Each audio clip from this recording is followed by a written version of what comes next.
Hello and welcome to this week's installment of Sunday School, a beginner's guide to fountain pens. Today I'm covering another topic I have covered in the past occasionally, hoping that this video will be easier for people to find. I work in a stationery shop occasionally and I get asked questions by the customers, and I wanted to cover some of those practical questions here. So clearly this series is aimed at new fountain pen users. These aren't for the experienced people out there, and everyone's got their own ways of doing a lot of stuff and their own thoughts on a lot of this. I just hope that this series will help those newbie fountain pen users, those people just taking their first steps into the hobby or wanting to explore beyond the standard, little cartridge they get from their stationery store, and help them find a way into this wonderful hobby that we all enjoy. And today's question is how to choose a nib size. Well, there are lots of things to consider here. The first thing I always ask is, how big is your handwriting? Or what paper are you writing on? Are you writing on 5mm grid? Are you writing on a 7mm rule?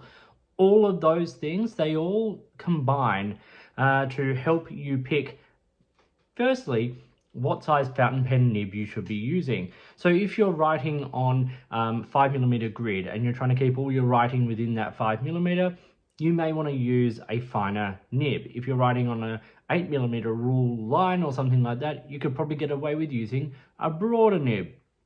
The other factor, as I said, is how big is your handwriting.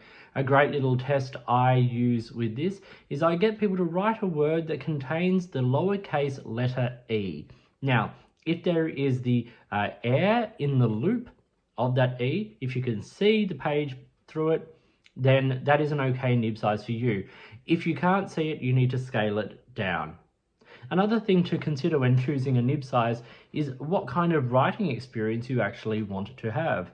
A finer nib, like an extra fine, will probably write with a little less wet, shall we say, than a big juicy broad or double broad nib. A big broad nib will feel potentially considerably smoother than an extra fine, just because there is more tipping going on the page, and the more metal on the page, the smoother that writing experience may be. Now I say maybe because there are really scratchy double broads and there are exceptionally smooth extra fines. But for me, those are the main things to consider when choosing a nib size. What kind of paper are you planning to write on primarily? Are you wanting to get shading out of ink? Are you wanting to get all those kinds of shimmery effects? Once again, a broader nib with shimmer ink is going to look better than an extra fine. The more ink you put down, the better those inks perform. If you want to have a really wet writing experience, you may want to look towards a broader nib. And then that's not even going into stub nibs and italic nibs and architect and all those kinds of things. This is just the basic nib options.